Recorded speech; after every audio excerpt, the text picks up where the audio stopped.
Hi, everyone. I'm Sarah. And I'm Greg. And thank you so much for being here. We're the founders of Counterclaim, a production company dedicated to supporting artists whose work counters normative and traditional forms. And we're pleased to welcome you all to the first ever reading of lesbian feminist award-winning playwright Carolyn Gage's latest play, Female Nude Seated. Just a few housekeeping matters. As you know, Counterclaim is not charging for this event, but the cast and crew have been working tirelessly on this project and have set up a tip jar, so to speak, on Venmo. You can contribute on Venmo at the account @FNS Tipjar. That's FNS as in female nude seated, and the account is @FNS Tipjar. And all of those contributions go directly to the cast and crew, and we know that they'd really appreciate whatever you're able to give. Also, this is a Zoom webinar, which means that you won't be able to turn your audio or video on. So sit back, relax, and enjoy the show until the talkback. So definitely stick around after the reading for a talkback with all the collaborators, moderated by CUNY Professor Hillary E. Miller. At that time, we'll turn on the chat function and you'll be able to directly submit questions to us. And for more information on any of the collaborators or on our production company, visit counterclaimart.com. Lastly, just a few words to set the stage for this brand new work. It's a play about two artists, Mamie Jellett and Evie Hone.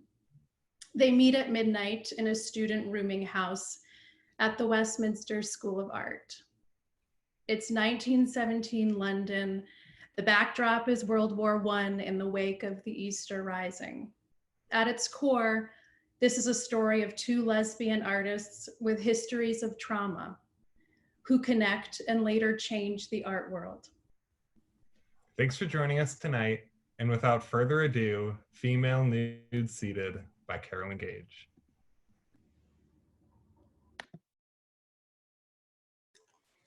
Female Nude Seated, a one-act play by Carolyn Gage.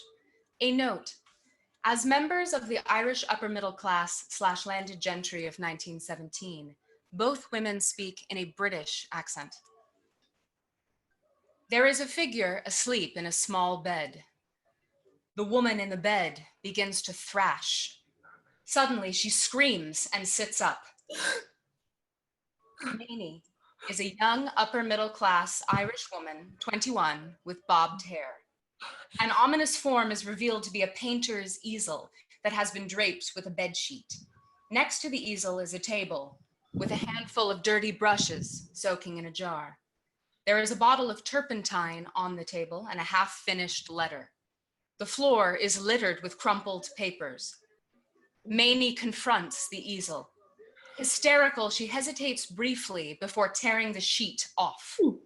The painting on the easel is a watercolor study of a young woman, nude, seated on a chair draped with a blue cloth. She crosses to the window and throws it open. She leans far out of the window, taking great gulps of air. She crosses to the table and looks at the half-written letter. She picks up the jar with the brushes and pulls them out.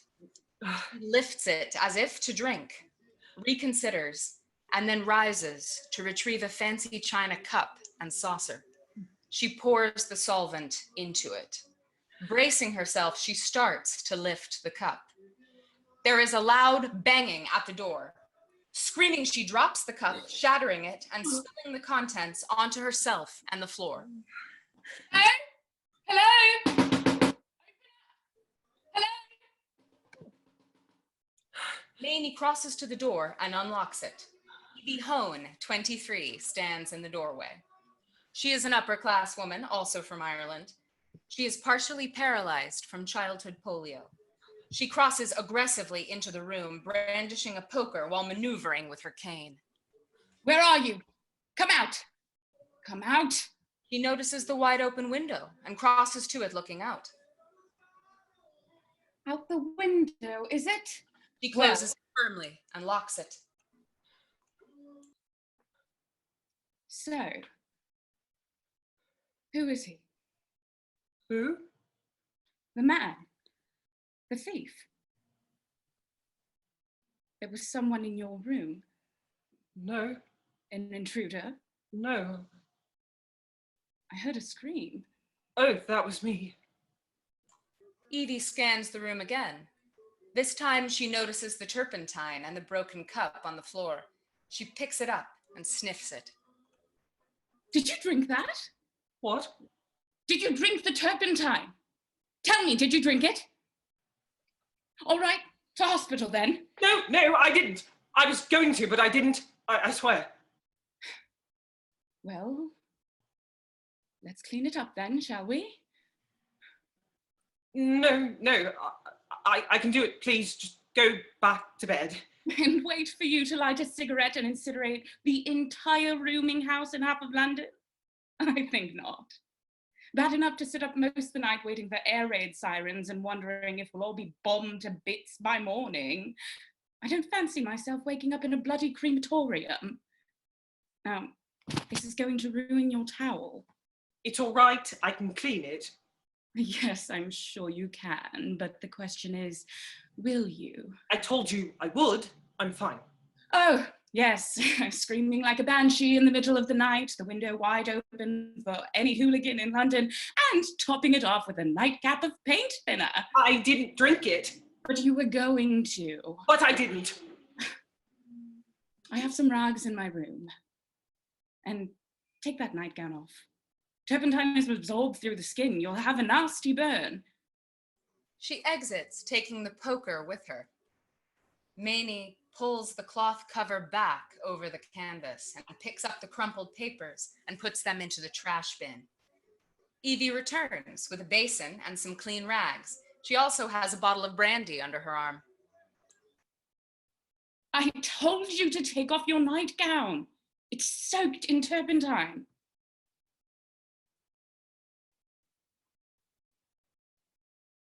Here, you can put this on. I'm afraid your gown is quite ruined. Evie, with some difficulty, gets down on the floor and begins to scrub. Mamie crosses behind the screen and slips out of the nightgown and into the robe.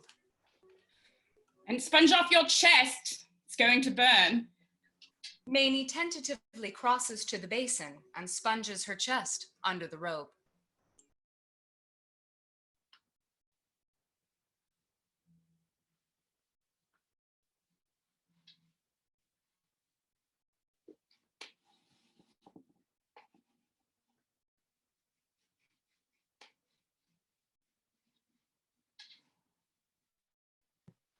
I'm Mamie Jellett. I know who you are. I'm a student at the Westminster School of Art. So am I. But I don't recognize you. Well, that's to be expected. Why? Because you are the most popular girl in school and because I walk with a limp. And what does that have to do with it? That has nothing to do with it. No, of course not. It never does. Are you going to tell me your name? Evie Hone. I do know it. Evie Hone, you're the new student. They said there was someone coming in September. See, I do know you. I just didn't know it was you. And you've only just gotten here. And you're from Dublin. I'm a Dubliner too. Where? Fitzwilliam Square. My father is a barrister. Queen's Counsel. Where are you from? Well, when? I've been living here in London for the last 3 years, but before that I was touring in Spain and Italy. And before that I was studying in Switzerland. I mean, where did you grow up? Dublin. Roebuck Grove. The estate. My father was the governor of the Bank of Ireland. Oh. What does he do now? Nothing. He's dead. So's my mother. I'm sorry? Well, I never knew her. She died the day I was born. Are you feeling better? Yes, thank you. I'm afraid it's going to be a bit whiffy for a while. Wait, please don't go. I wasn't going to. I just wanted to set the rags outside the door. I brought us some brandy. Oh. It's Armagnac. Have you ever had it? No. Armagnac is from Gascony, the oldest brandy distilled in France, introduced by the Moors in the 14th century. Oh, I'm afraid that all I have is teacups. It was originally consumed for therapeutic benefits. Armagnac was believed to cure hepatitis, gout, fistula, and paralysis. Apparently not. Armagnac is more forceful, more complicated than cognac, even excessive sometimes.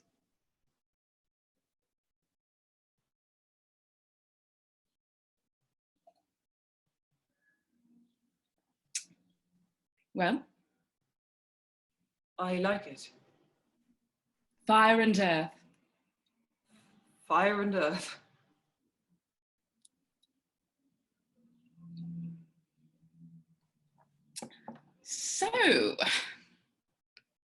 So? Why were you screaming and drinking turpentine? I told you I didn't drink it. I had a dream. A nightmare, actually. It was so vivid it woke me up. It was so realistic. I was afraid it might be true. Well, it seems rather silly now. What was the dream? Oh, no, I don't. I believe I've earned the right to hear it. Well, it was about Professor Sickert. Do you know him? I'm in his life painting class. So am I. Yes, I know. So you had a dream about Walter Sickert. Do you like him? The man has never spoken a word to me. Fortunate for you. He told me my painting was vacuous, that I was obsessed with cliché. Obsessed with cliché. He said that I was intellectually bankrupt and that my painting was the outcome of decades of artistic inbreeding and that all I could paint was obscene monsters. Really? He said that? What a stupid little man. May I? Evie holds up a corner of the sheet and studies it. Female nude seated. That's all. What do you want me to say? Tell me the truth. Oh, I think not. Why? The truth is only for very good friends, and I don't have any. Tell me about your dream. Oh, that's only for very good friends, and you're not one. Fair enough. Well then, if you tell me your dream, I will tell you what I think of your painting. Have we got a deal? Before I tell you the dream, I should tell you about something that happened. Professor Sickert asked me if I would like to see some real paintings, paintings that were pages torn from the book of life. Torn from the book of life? Well, that's not cliche at all. Actually, he wanted me to accompany him to his studio. This wasn't the dream. No, this really happened. At first, I told him I couldn't, unless, of course, he wanted to invite the rest of the class. But then he became very angry, and he told me this was my obsession with cliché, and that he didn't really understand why I had come to Westminster at all if I was unwilling to learn, unwilling to go through the same rigors as male painters. How could women expect to paint, to sculpt like Michelangelo, Botticelli, if we are too squeamish to work with male models, if we insist on the presence of a chaperone for every visit to an artist's studio? So Walter resents having females in his class, does he? A pity the war is butchering all his aspiring Michelangelos. I thought his studio would be in Camden near the art school, that I would be able to walk back. But of course it wasn't. It was in Whitechapel. Oh, dear God. I didn't know. He had hired a car, and by the time I realised where we were going, it was too late. The car stopped on this horrid little street in front of this appalling structure, some sort of squalid lodging house. You didn't go in. You are going to think I am a complete ninny. No. Not at all. I didn't feel I could say no. I didn't know where I was. I didn't want to be alone in Whitechapel. And the cabbie, the way he was looking at me, I didn't know what else to do. Walter must have been enjoying this situation immensely. I don't know.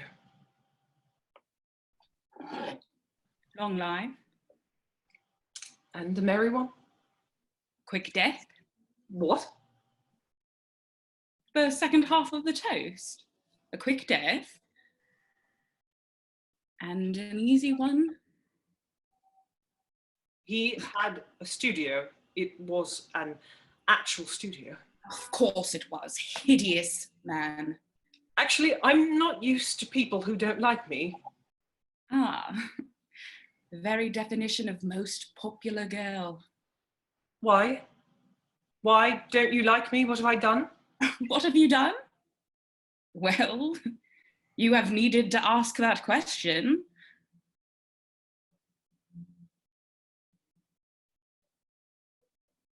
He had a studio.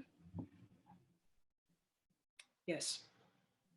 I followed him up these broken stairs and down this filthy hall, and he took out a key and opened a door. And there was a bed. I remember it had an iron bedstead. He saw me take a step back and said, "It's for the models. I paint them on the bed." He had this revolting smile on his face. I'd never seen him look like that in class. I'd never seen him smile. In fact, he appeared to have become another person entirely. You've seen him change like that? No, but I am quite familiar with the Dr. Jekyll and Mr. Hyde metamorphosis. Did you go in? No, I just stood there. I couldn't move. He brought out some paintings to show me. I think he wanted to prove that he'd painted the models lying on the bed. And were they cliché? They were absolutely the ugliest, the most grotesque, the most vile things I have ever seen. Nudes? They were more like cadavers. Cadavers that had been left in the sun. The women's bodies were purple and yellow, and you couldn't see their faces. They were all smeared as if he had taken his thumb and obliterated their humanity. Meat. That's what they were. The women were carrion. And there were men in the pictures. Men with all their clothes on, sitting on the bed or hovering over the naked women. And I said, "I want to go back." And he laughed at me. He said, "You've come all this way, and now you don't even want to see the rest of my paintings." He was mocking me. He was manipulating you. I just stood there in the hall. Good for you. He asked me if I thought Jack the Ripper might have lived there. I didn't say anything. And he asked me if I knew who Jack the Ripper was. And then he said that it was rumoured that the murderer lived in this neighbourhood, and that, who knows, perhaps this was his very room. Imagine Jack the Ripper's room. Then he said, I had nothing to fear because the Ripper only murdered prostitutes, women who deserved it. Swine. I was terrified. And with every reason. I felt like my feet were welded to the floor. I couldn't move. It was as if we were in a painting ourselves, frozen in time. I don't know how long it lasted, him standing by that open door and me standing in the hall, as if we had stood like that for centuries. And I feel as if some part of me is standing there still, waiting for something inevitable and terrifying to happen. It already happened. Yes, that's the thing. Something already happened, something terrible. And then we walked back down the stairs. He was behind me the whole time.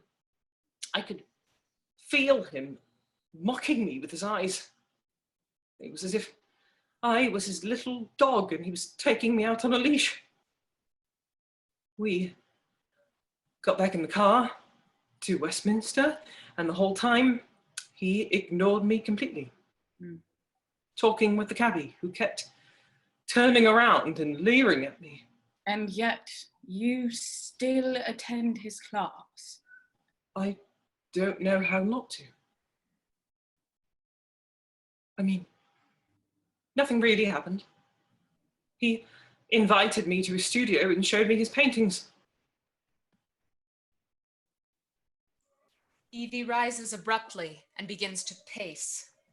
Evie crosses to the canvas and uncovers it again. She stands in front of it. That was in the dream. What was? Female nude seated. That was the part that made me scream. Well, I admit it's a bit pedestrian, but I hardly think screaming is something... This is funny. I think everything is funny. Funny as a crutch. Do go on. The dream started out in Sickert's life painting class. The model walks in, that model, and she's wrapped in the same blue sheet. And Professor Sickert is escorting her up to the model's chair at the front of the class. And when he turns around, he has that smile on his face. Ah, the Mr. Hyde face. And then the model sits down on the chair, that chair, and she looks like she's about to say something. But when she opens her mouth, it's filled with blood that starts pouring out, and then her head falls back and her throat has been slashed. It's nearly cut through her neck. And then Sickert lifts a corner of the blue sheet, twitching it to one side, and there is this great gash all the way from her sternum to her pelvis. And suddenly her intestines start spilling out over her thighs. And I turn to the other students, but they're all staring at their canvases, busy painting. And then I turn back to my easel and I see that I have painted her too. Just the way she looks. Disemboweled. And then Sickert is standing over my shoulder, looking at the canvas, which by this time is dripping with blood, and he is laughing at me. Well, that would make me scream. The dream was so real, I was afraid it was true. I had to get up and look at the canvas. I feel as if I'm going mad. Indeed. You and half of London. What do you mean? What have you got to eat?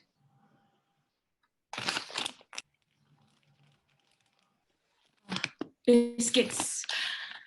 And Leon Palmer's. Excellent. May I? What do you mean half of London is going mad? You know they're manufacturing these with honey now instead of sugar? Bloody war rations. Last week I was in Victoria Tower Gardens, and would you believe the police have actually started handing citations to people for feeding the pigeons? Who else is going mad? Other than the pigeons and the police? Well, there are the boys who were at the Somme, the ones unfortunate enough to make it back. And the boys were now at Passchendaele, if they haven't already suffocated in the mud. And their mothers, and their sisters, and their aunties, and their sweethearts. Swarms of frantic women dashing to the railway station to collect their returning heroes, to press their darling boys to their breasts again. The nightmare finally over. Oh. But they can't make sense of it. Here they are at the very station, at the very hour designated in the telegram, but yet no son, no brother, no nephew, no sweetheart. The train has come and gone, the passengers have all met their various parties and dispersed, but there is no one left. Oh, yeah, except some dreadful crippled blind boy leaning against the station house wall, slumped over a crutch, his leg amputated and his face missing a nose, but never mind. This cannot be their son, their brother, their nephew, their sweetheart. Half of London is waking from a hideous nightmare and lifting the cover on the canvas only to discover that it hasn't been a dream at all. But of course, it's not polite to scream.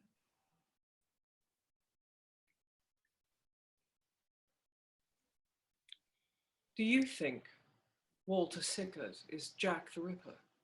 What I think doesn't matter. What I know is that he admires the man, and that if he isn't the Ripper, he wishes he was. And in the realm of the spirit, that is the same thing. What I know is that Walter Sickert has raped your psyche.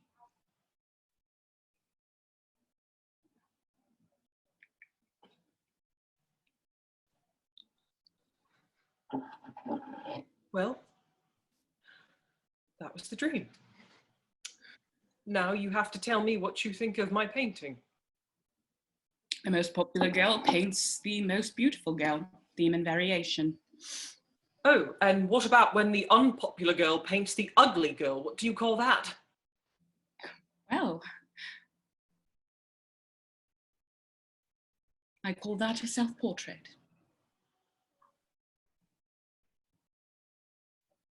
So I leave you to the Armagnac and the honey biscuits. As Evie maneuvers towards the door, Mamie suddenly crosses in front of her and kisses her. It's a long kiss that engages both of them fully.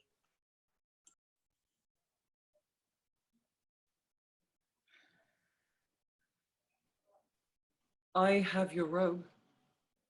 It's yours. Stay? I should tell you something. Oh, no. No, don't. Please don't. I'm leaving Westminster.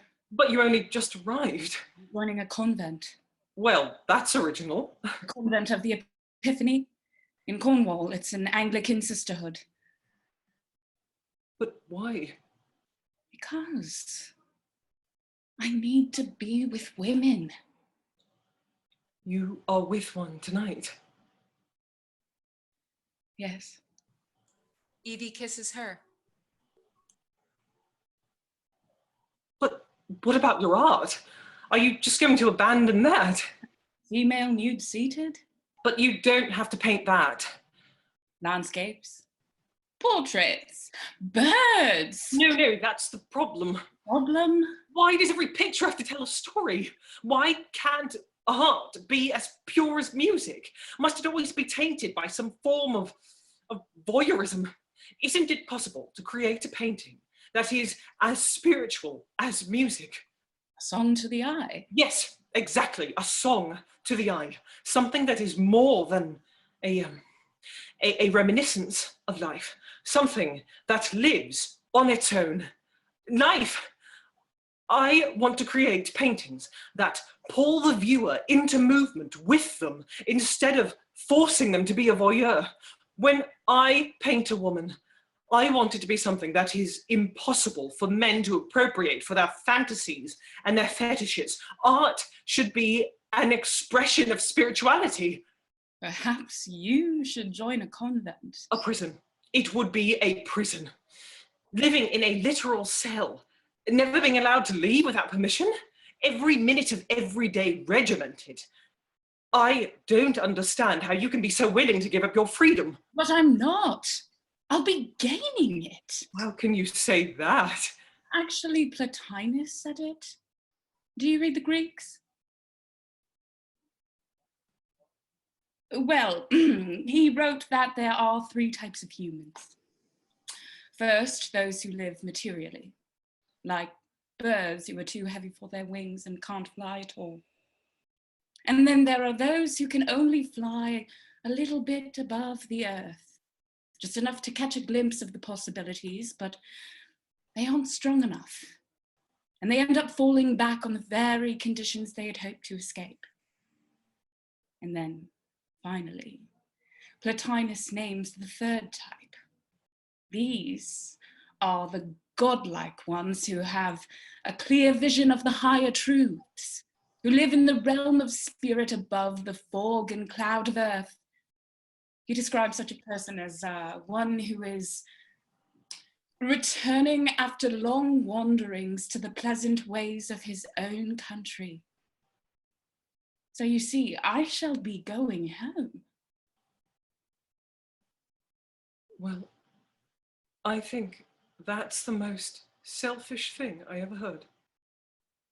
To just go off, to fly off to some private little kingdom of contemplative bliss, leaving everyone and everything behind, hoarding your happiness all for yourself, not even attempting to share it with the rest of us flightless and lumbering dodo birds? I'm the girl who drinks turpentine. I didn't drink it. I was only considering drinking it, and you don't know anything about me or my life. You don't know anything about anything. And did it ever occur to you that my popularity, which seems to be such a source of envy for you, did it ever occur to you that it might come at a very steep price? That the second I stop being pleasing to people, it will all just evaporate like water. You don't know anything about anything. You don't understand anything about what happened tonight. Clearly. Oh, don't you dare. Don't you dare go out that door, Evie Hone. You have barged in here because you needed someone to rescue, and then you have painted me as a spoiled, ignorant, narcissistic, silly little girl?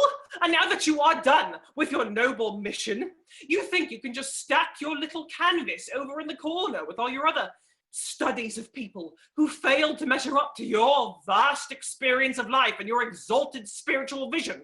If you walk out, you take that nasty caricature with you. Don't you dare leave it here, because it's not mine. It's not who I am. It's a portrait of your own arrogance. Take it with you. And what about your image of me? Oh, it's accurate.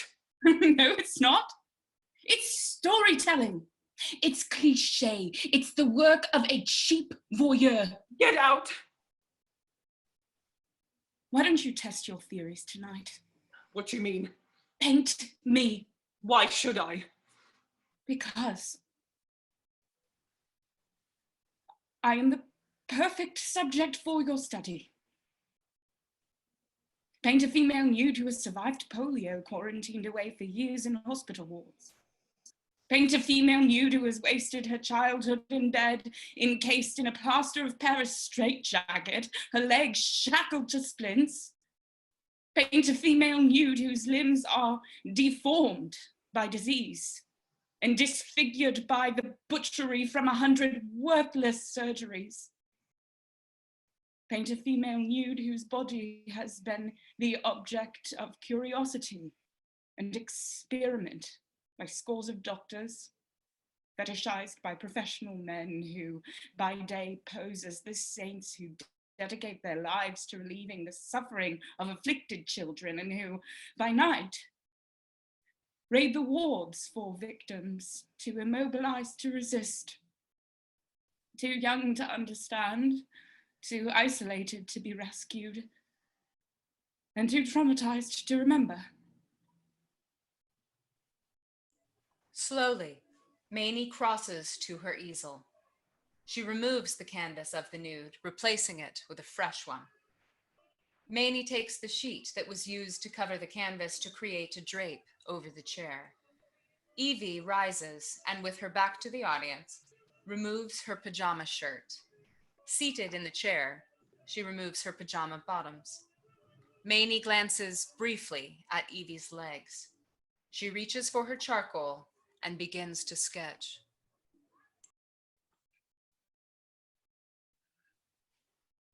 Were you in Dublin last summer? What? Last summer, were you in Ireland? I told you I've been living in London for 3 years. I was home in Dublin in June. That was when they released the prisoners from the Easter Rebellion. Oh, I read about it in the Times. They put them all on a boat at Holyhead, and then when they got to Dublin port, they put them on a train to Westland Row Station. I went to see them. Are you comfortable? Never. Go on. My family, of course, didn't know where I was going. I walked from Fitzwilliam Square because the station was only half a mile from my home, but I couldn't have hired a car anyway. The streets were so crowded. It took me an hour to get to the train. There were thousands and thousands of people. I'd never seen crowds like that in my life. Are you cold? Not yet. And then, when I arrived at the station, I heard that the prisoners had already disembarked and that there was a parade forming, but I couldn't get close enough to see it. There was a band somewhere and it was playing "A Nation Once Again." Everyone started singing, everyone. The men in top coats, the laborers, the school children, the women with their babies, the girls waving their green handkerchiefs. Were you surprised? Was I surprised? I have lived my entire life in Dublin and I never really saw it until that moment. I looked up and there was a woman above the heads of the crowd.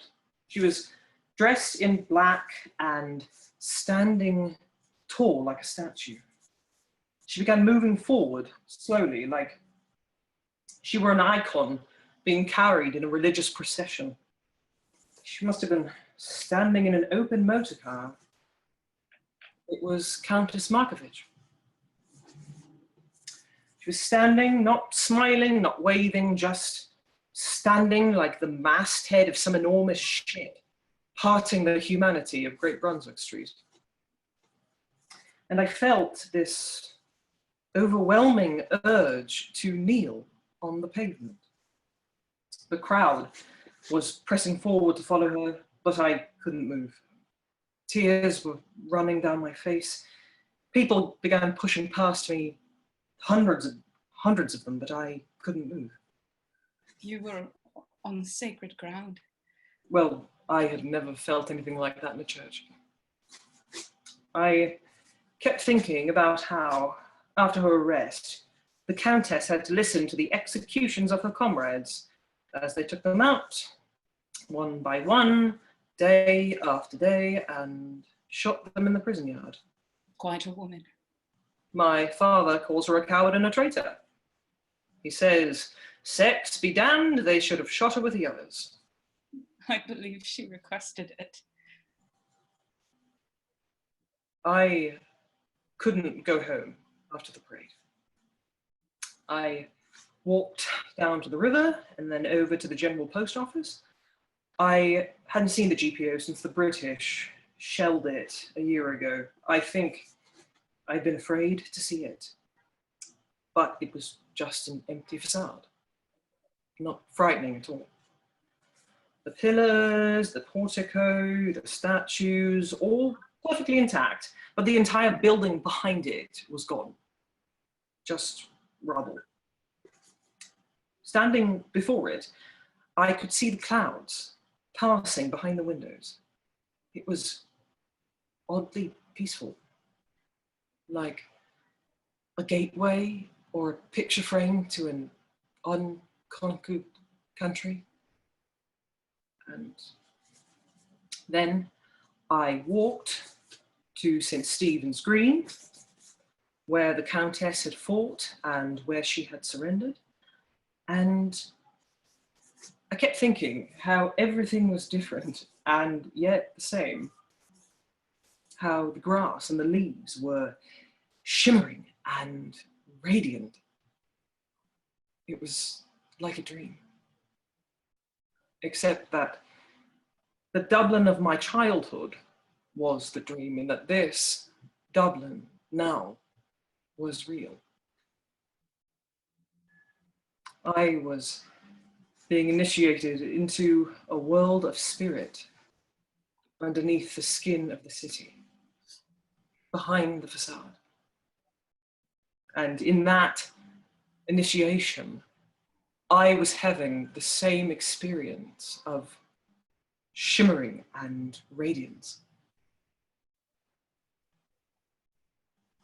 I sat there in the park until the sun set, experiencing this intense happiness. I can't describe it. It was like being a part of something magnificent. I didn't want to go home.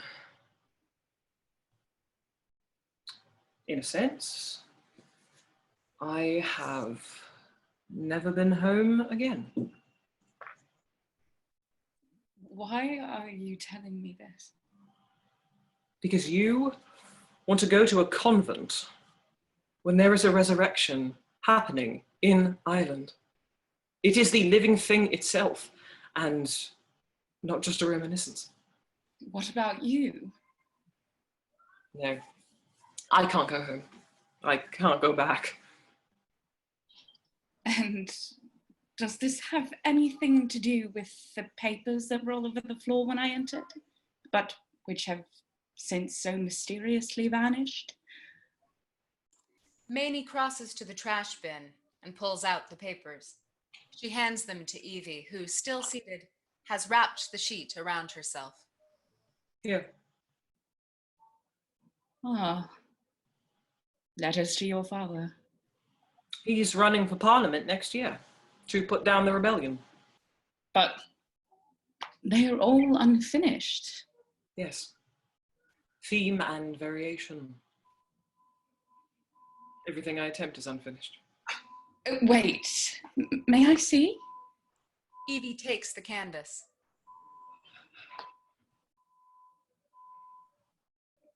But you didn't paint my legs. Yes, I did. Well, it's just geometric shapes. Well, then you see I failed. No, wait. I was thinking about the GPO. My legs in the post office? I was remembering the sensation I felt when I saw the clouds through the windows of the bombed out GPO, and I could only see them because the structure behind the facade had been destroyed. And the clouds, the sky had never appeared so brilliant, so vivid as they did through those windows. The absence of the edifice had created a negative space which made possible this extraordinary vision of what is usually obscured. And what I was trying to do there with those flames, I was attempting to create a kind of tension. Tension? Oh my God, Evie, so much tension. You have this incredible vulnerability and at the same time, this phenomenal strength and all these sharp edges and angles, but they aren't dissonant because there is this amazing courage that holds it all together in this dynamic balance. I want to show that wholeness, that perfection.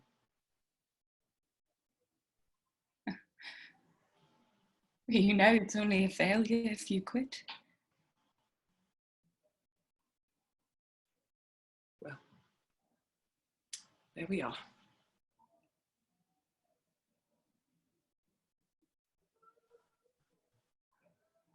I tell you what, I will make a deal with you. I will give up my plan to enter the convent if you will finish the painting. But you have to promise to leave Westminster. You have to promise you will go where there are teachers who can understand what you are trying to do, who can help you create your art as pure as music. Paris. They are in Paris, the artists who are painting in a new way. They're not afraid to break the tradition. Oh, Evie, what they are doing in Paris. Well, then that is where you must go. Why not? My family. They won't understand. They can't understand. Then you must find a new family. Would you come with me? You said you wanted to be with women. What about a community of women artists? Evie, let's make one. In Paris, in Ireland. I know how to do that. I do. I'm the most popular girl. Remember?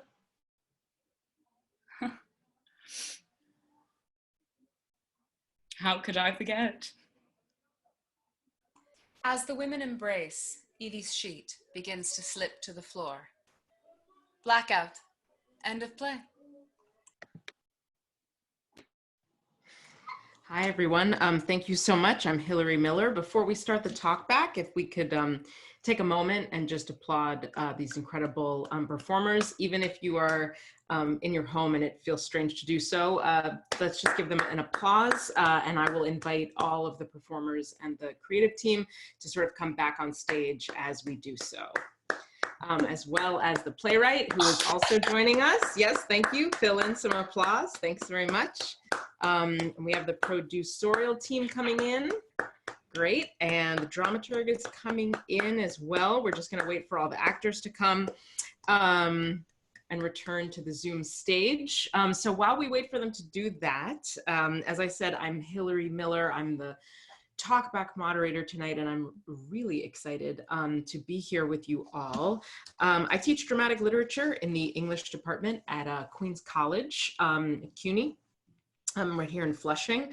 And I just want to really thank everyone for being here and also for hanging in while we get a chance to really talk about what just happened here.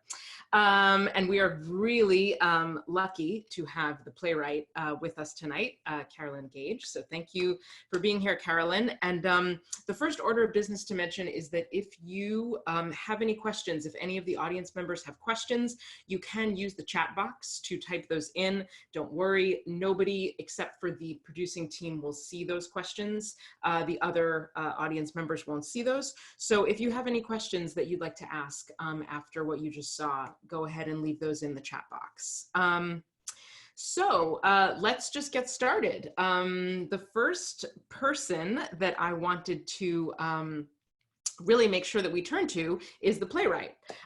So Carolyn, I think that we will begin with you, mostly because as I was thinking about this talk back, I was overwhelmed with how much is in this one-act play.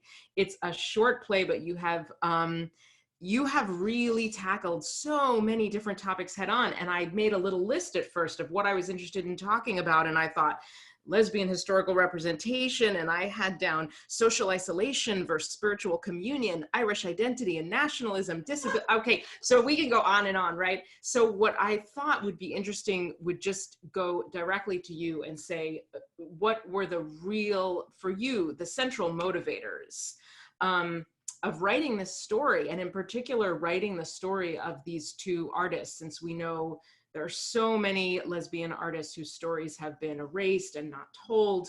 So really, what was it that made you kind of go straight to these two phenomenal, incredible people? And what is it that still stands out for you? What is it that really rises to the top that made you want to write this play?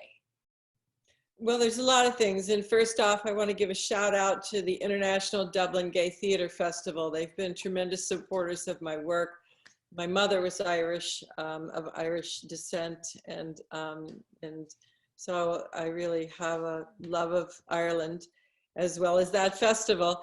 And I think that my experiences of being in Dublin and working there made me very interested. I have a play about the Countess. It's called The Countess and the Lesbians, actually. And somewhere I just ran across my feed somewhere. There was this lesbian couple that brought modernism to Ireland.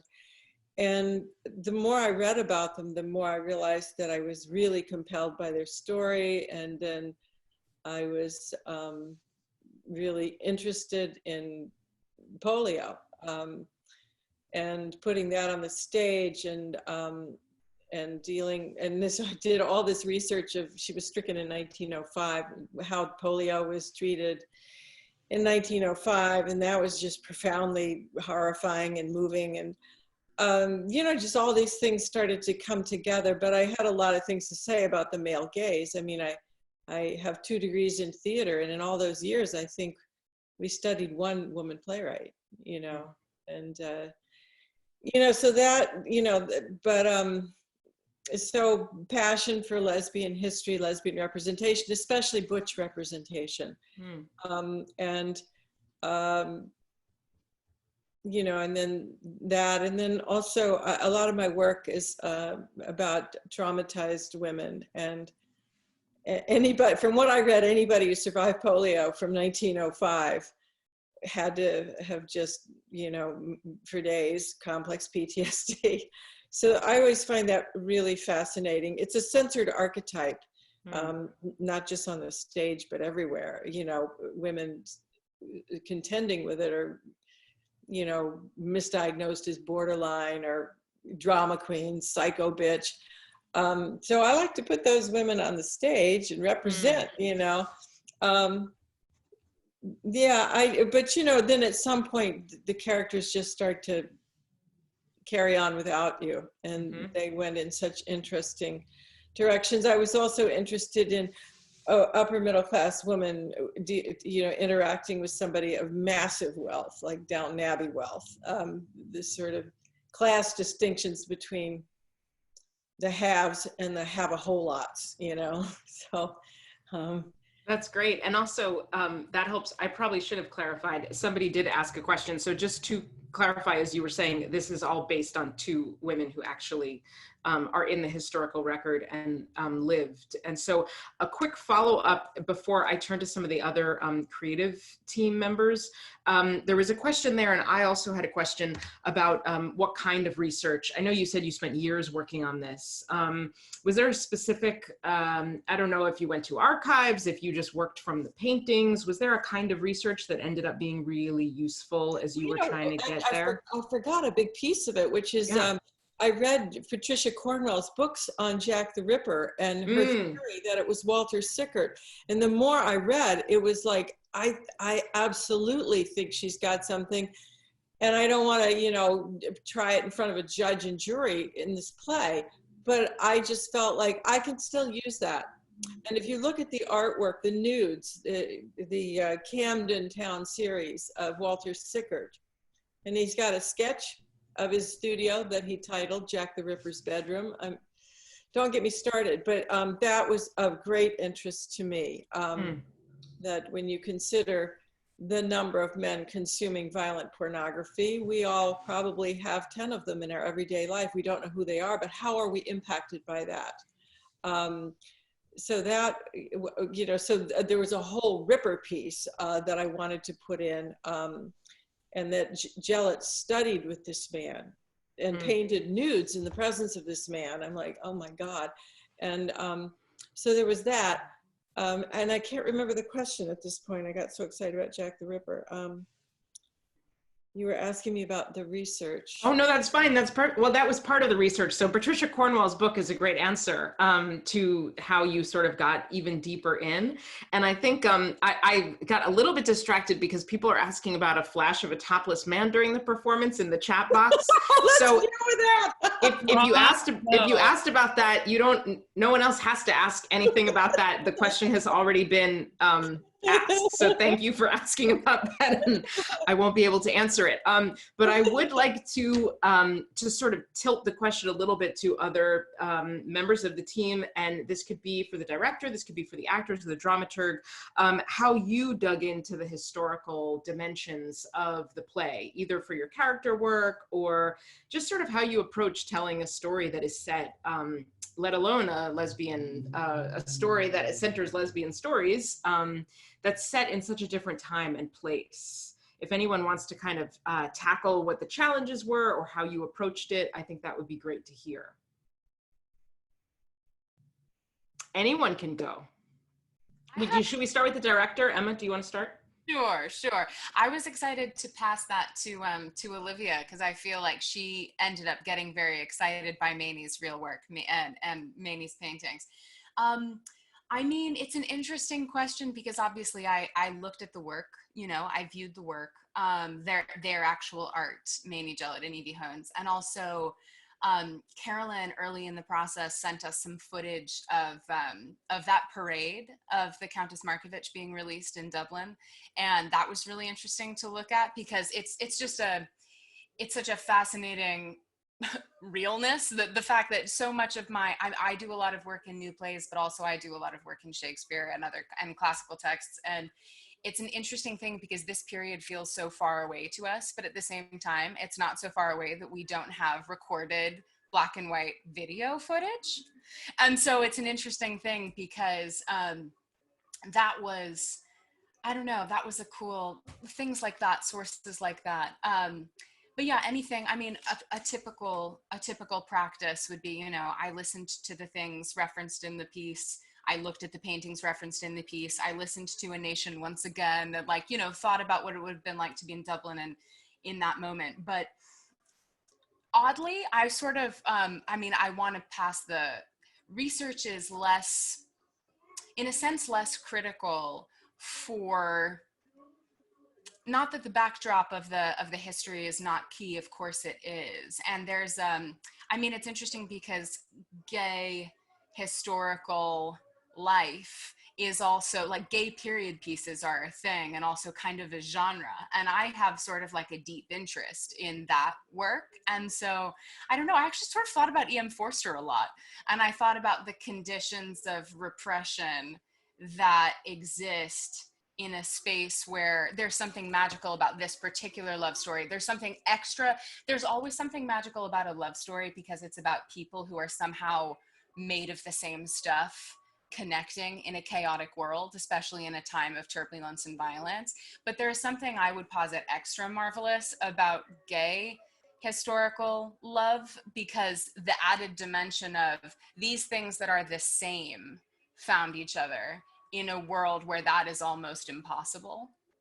And so the conditions of danger that typically exist to keep that connection from happening are what things like, things that make E.M. Forster's Only Connect, the maxim that opens Howard's End, so meaningful to me. So I don't know, I thought about the gay period piece as a thing a lot in terms of that, but really most of my work has to do with just understanding the history in a competent way, but primarily to do with how do we inhabit our bodies in the room together, even in this form.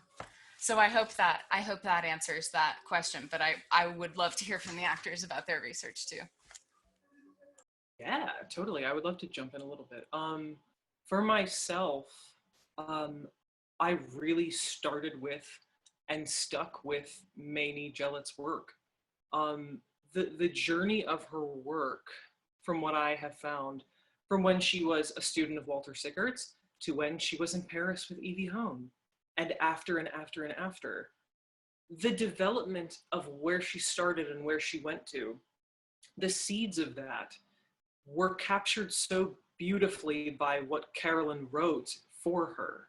I could see the seeds of the movement and the spirituality and the life and the viewership without voyeurism that Mainie's work ended up as when she was with Evie overseas and kind of like growing into her cubism period.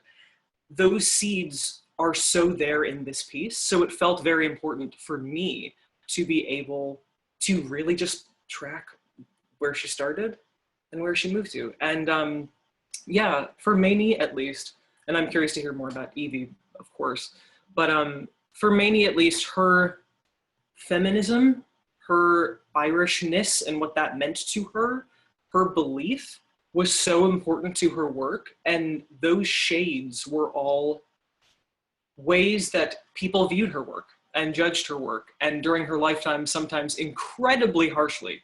So again, I just feel very happy that I got to research that for myself, and I hope put that in what Carolyn created and what we all created together.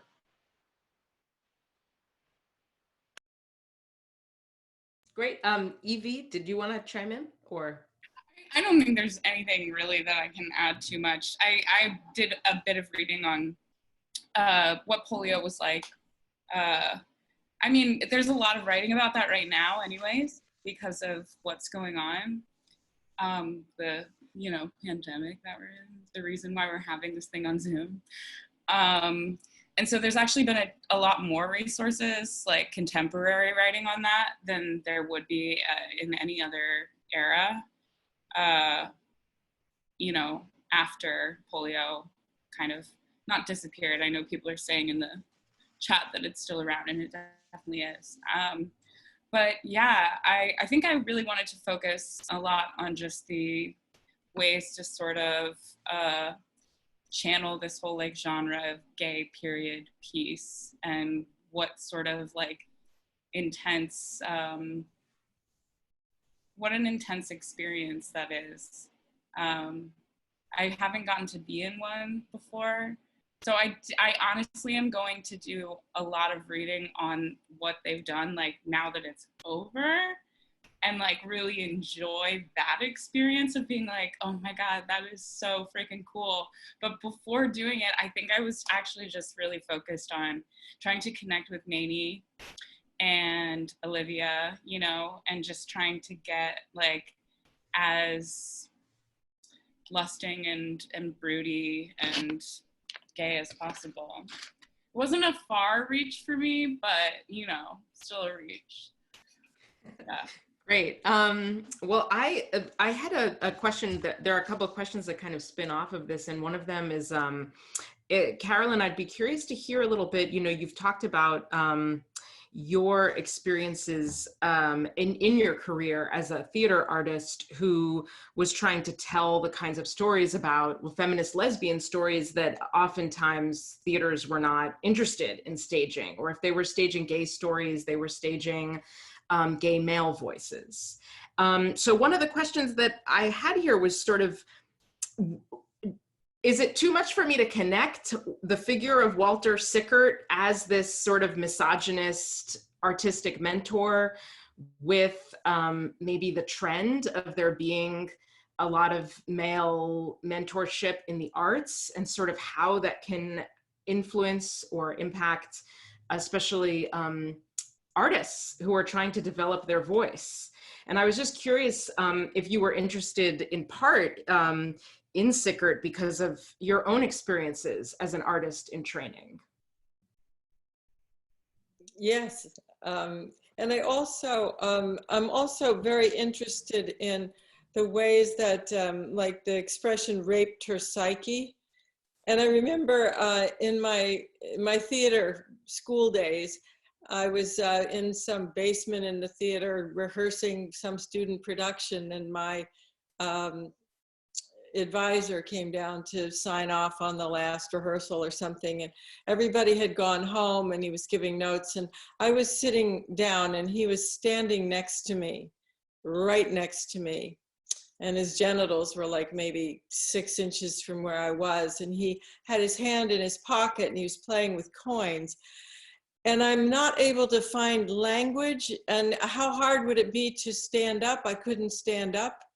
I just couldn't,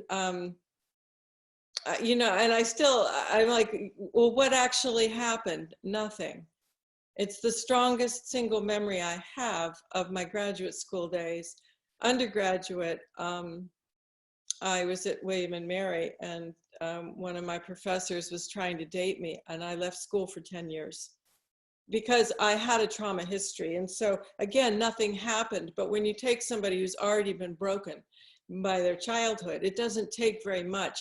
I understood theater as an extremely dangerous place to be, and that I needed to go and learn how to fight. So what I did was I hitchhiked around the country for several years, and I thought this will either kill me or I will get really, you know, as scary as they are. And I wouldn't trade those years for anything. And I didn't go back till I was 30.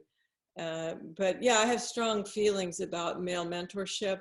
All of the women were sidelined into new plays, or, you know, I mean, these are really important areas, obviously, but, you know, the hard subjects, the directing, the acting, theater history, these were the men, you know. But I also, my plays focus a lot on strategy. And I say these two women became what they were because they got together. They went away.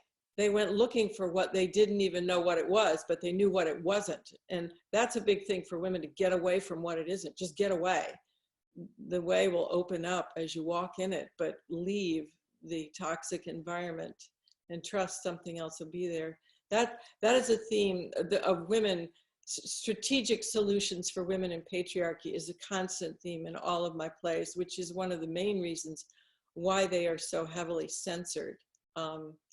And why, yeah, it's, well, not just my work, but yeah.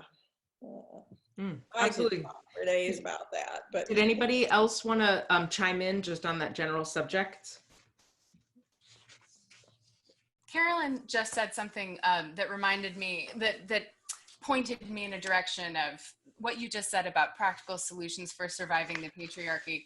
Sort of pointed me towards something I wanted to highlight about the play that I have found one of the most compelling metaphors for me, you know, in the piece, and one of the things that I felt most committed to exploring, is that when we did the first read through, I heard super intensely once we had the actors and once we were engaging with the play with them, when Olivia is, as Maney, when Olivia is giving that monologue about Walter Sickert, and she gets to the line about the dream, she gets to the line where she says, and I saw that I had painted her too, exactly as she was, disemboweled.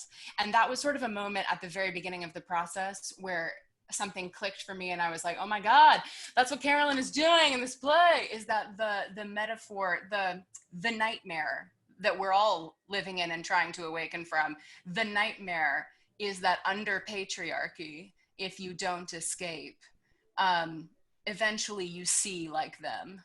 That is the danger. That eventually, especially as an artist, as someone who's as an artist, but also as a human in love as well. I mean, like, so much of the action of the play centers those two things side by side. That, like, we have to get out, because for a woman in this very specifically, you know, woman-centered story, we have to get out because if we stay, we will see one another and eventually ourselves the way that they see us in those, under that umbrella. And that feel is such an urgent and potent, vivid, horrible metaphor, you know, in the way that it is expressed in the play, that for me was a moment of the actor making that very vivid and clear for me in a way that I felt like sort of guided my whole understanding of handling the rest of the play, because I think that's beautifully expressed by Carolyn in the piece. Beautiful. And it's something that can really be heard. It's one of the beauties of the Zoom reading, is we can hear that language so clearly coming through. So related to that, I wanted to shift a little bit, and I've been taking notes on people's questions, and mostly, Carolyn, people want you to keep writing this play, even more of it. That's one of the themes that is emerging from the questions, and people also want it to be posted so that they can watch it and share it. So those are two really awesome elements coming out. One thing that I wanted to ask, really anyone who wants to weigh in on this, is this it's come up a couple of times, but just this issue of disability on stage and how infrequently it's represented and how poorly it is represented at moments when it is, which has been critiqued more and more in theater studies. So I'm just curious about, you know, this character, one of the most moving parts of the play for me. I love this line. It's a beautiful moment when she, Evie confronts Mamie and says, she describes herself, her own body, as the object of curiosity and experiment by scores of doctors, fetishized by professional men who by day pose as saints, which is really weaving the discussion that you were both just having with this other topic of disability on stage. And I wondered if anyone just kind of wanted to comment on not only how you feel the play does something a little differently than how you usually maybe see this, and how Evie's past as a polio survivor is so important to her character.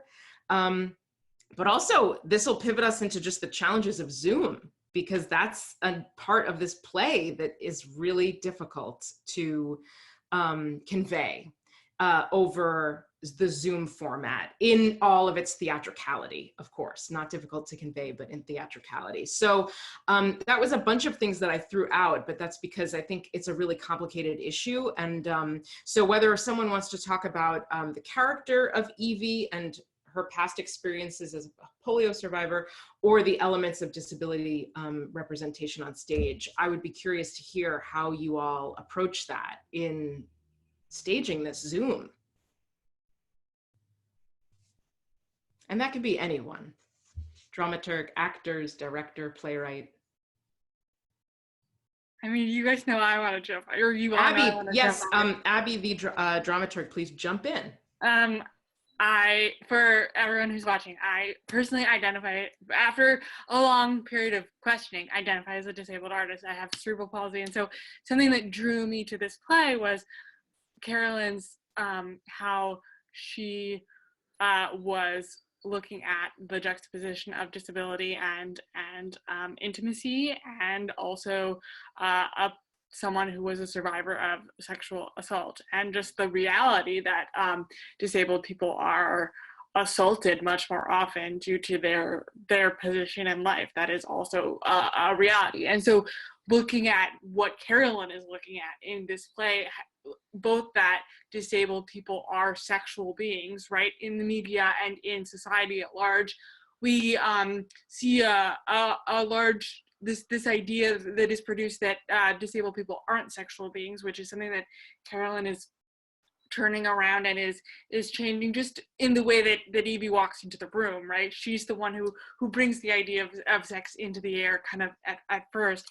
And I think also this idea that but she's also still has a past of sexual trauma, which is complicated, and it is complex in the fact that too she's living in a disabled body, right? And I personally, don't know what it's like to have polio, but that changes sexual dynamics, right? And so I just think the intricacy of all those layers is so important. And we're starting to see plays that are asking these questions, like Cost of Living, which just won the Pulitzer, but it's such a new area. And something that was interesting about Zoom is that it allowed us to kind of focus on how it lived just in the text without having to look at the physicality. And I don't know if Emma wants to talk more about that, but it was, Zoom in some ways, that's something that I think it will live so much more in the production, because this is a reading. I don't know that even in a reading of any kind, it would really be the most important thing, but yeah.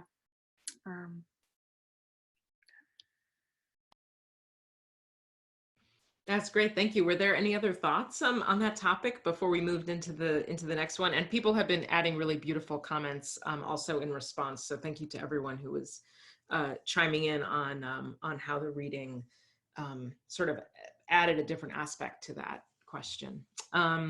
Anyone else wanted to add in there before we move on? You can just unmute yourself if you do. No? Okay. Well, we can move on if no one has a next thing. It's actually a related question, which is a few people asked this, and it was something I didn't really want us to dwell on what makes a Zoom reading different from a staged reading, because that doesn't, I don't know if that's terribly interesting. But I was interested at the same time in really what were the things that you found were great about this, right? Because we all know what sucks about not being in a theater together.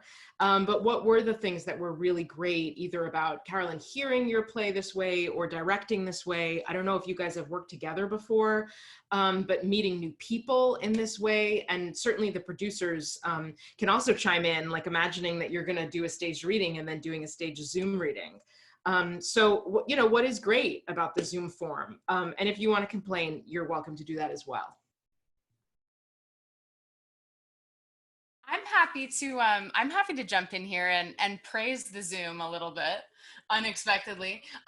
Praise the Zoom life, because it's all we have right now.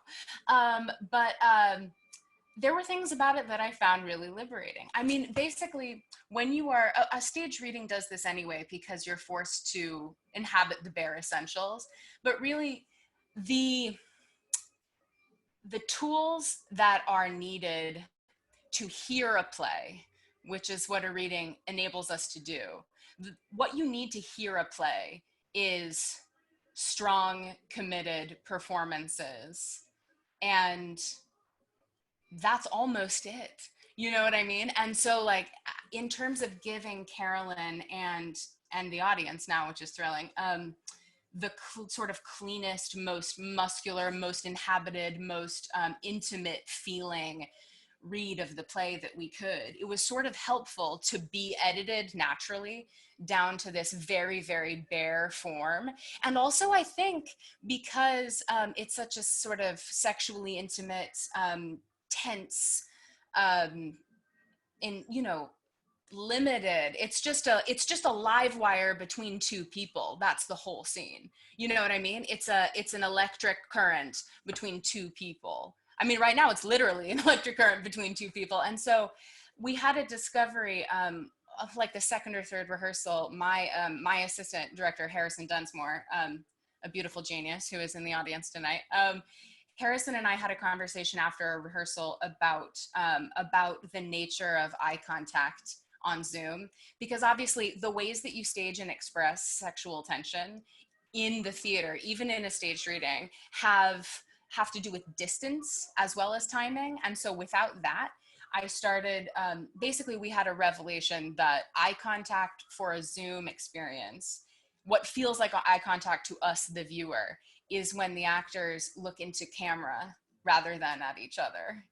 And in a weird way, in a kind of voyeuristic way, I felt like to let it be really simple and to have them look at each other by looking at us, it sort of positioned us in a weird, like, between their eye contact. Like, we get to look at both of them simultaneously, like we're a ghost, you know? I mean, it put me in the room in a way that I felt was really helpful. So that's a lot about that, but that was, the eye contact thing cracked it for me. That was when I felt like I could really follow the, let the actors do what they needed to do and trust that we would receive them in the way that their beautiful work deserves to be received.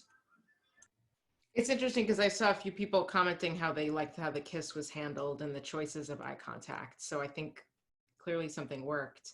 And someone also was mentioning that it would make a great radio play, which I just wanted to give a shout out to that, because I think that was a great suggestion. And I saw that we are sort of approaching soon the half-hour mark, so I wanted to wrap up and maybe just do one more question. I think we've covered a lot that was on my list, and in doing so also covered a lot that people were chiming in there. Just a couple of more small things. A question for Sarah and Greg at CC is really, why did you decide to produce the play? And what was surprising to you in the end about producing this staged reading, the first ever staged reading of it? Sure. So we're a brand new production company, and we started off here like in January 2020, right, before the pandemic.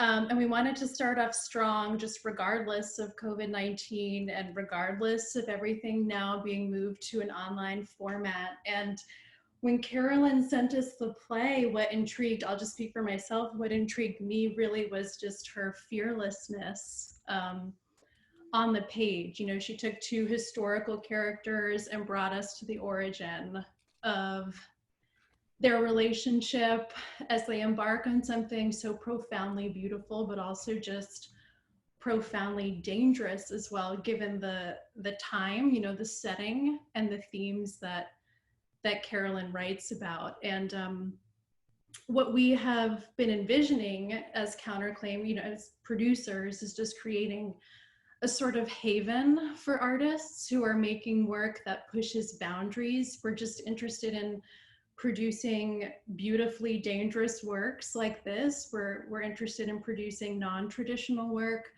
And that's what Carolyn is doing. She's always done that with her work. If you've read her other pieces, you know that she's committed to challenging the homophobia and heteronormativity that are deeply rooted in our patriarchal world. And as a lesbian and feminist, she's dedicated her life to creating a whole new canon, which is truly inspiring. And I just jumped. I mean, you know, I read the play first, brought it to Greg, and I was like, we have to do this. You know, couldn't be more happy to support Carolyn and everyone else here, Emma, Abby, Mo, Olivia, just great collaborators. And I think this was a great work to actually produce on Zoom, you know, because while we miss some of the physicality of it, there's still so much to explore and so much going on there in the language and the energy. I wanted to just say, on stage, I'm always really protective of actors. Had terrible experiences watching women take their clothes off on stage. And, you know, if you have PTSD, you're exquisitely sensitive to when people dissociate. I never saw it done on stage where the actor wasn't dissociating and seriously dissociating as if it was something they learned somewhere else. And that's called re-stimulating trauma. So I'm really careful in my stage directions. If it's staged, you're never going to see frontal nudity. And so when I actually felt like Zoom enabled us to watch both women's faces during the long Dublin story and the very, you know, it's extremely fraught, the painting of this woman with her disability. And I think that you saw more. I can't put that on the stage without the full frontal female nudity, which wouldn't work anyway unless I can find someone who survived polio in 1905. So I actually felt like that scene is a gift on Zoom. You saw it much more emotion and the emotional exchange than you would ever see if it was fully staged.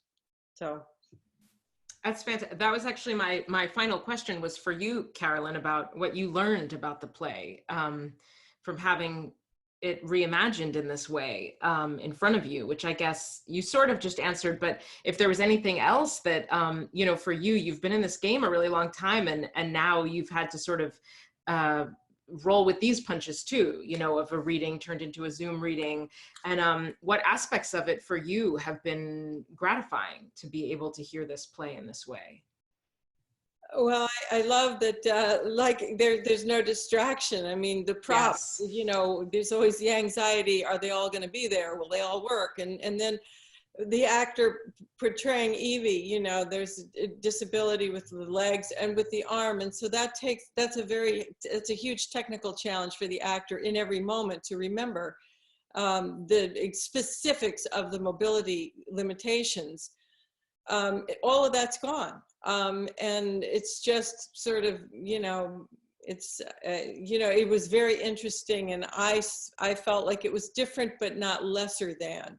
There were things in this reading that will not be there in full performance, and a focus that the actors have the privilege of doing without having to do all of the, you know, the stuff you do when you're fully costumed and clothes coming off, clothes coming on, and you know, all of that. yeah, I really appreciated it. This was the genius of Emma. I just want to say, I can hardly remember enjoying working with a director ever in my life, who was so, she knew what was important. And of course, what I think is important is what is important. So the fact I'm the ultimate judge on that. Kidding. But I really felt like she was focused on the things that needed to be focused on. And I learned a lot about the play. I felt like they did things way beyond what I wrote. You know, Mo and Olivia were just, you know, really, I don't even have words. It was an amazing performance. It was really an astounding performance on both of your parts. And it's really, lesbian intimacy is something so different. It's not like, oh, we'll switch up the pronouns and take heterosexual. It's like, no, you don't even know. And I felt like all of the fear and it was just, and women under the crushing weight of patriarchy, as well as, you know, these are women who are the settlers, the colonialists, you know, and they are liberating themselves. You know, Evie, they went to Paris and decolonized, and then they went back to Ireland, brought modernism, brought this huge spirituality, Celtic spirituality was, and then Evie went on to do nothing but stained glass windows at the end of her life. Stunning work, you know, Google her. Their work was so spiritual. It was the song to the eye. And they did that because they had each other. They could never have done it without each other. And that's just, to me, that is why lesbian culture and history is so powerfully censored, even in the LGBT movement. It's you know, it's the universal solvent. Everything dissolves into it. Every other narrative loses a lot of its cachet in the presence of lesbian authenticity. Oh, I get in trouble for that, but that's a great place to end this whole reading on. A note of lesbian authenticity. Thank you for that, Carolyn. This has been a total pleasure for me, and I learned so much. So thank you to Counterclaim for inviting me to do this. People are asking for info and extra links, and so I'm going to pass it over to Counterclaim. Thank you all. Sure. Yes. Thank you, Hillary. And thanks again to everyone for joining us during such a chaotic time in the world, you know, in the name of art and collaboration and reading brand new plays. For the YouTube video, we have a Counterclaim channel, so the video will be available there on YouTube. And again, to donate to the cast and crew tonight, just use Venmo at FNS Tip Jar. That's FNS as in female nude seated, tip jar, and everything you give will go directly to the cast and crew. And for more information on the artists, to see the program again, to subscribe to the newsletter, or learn more about Counterclaim, just go to counterclaimart.com. Okay, thanks everyone. Good night.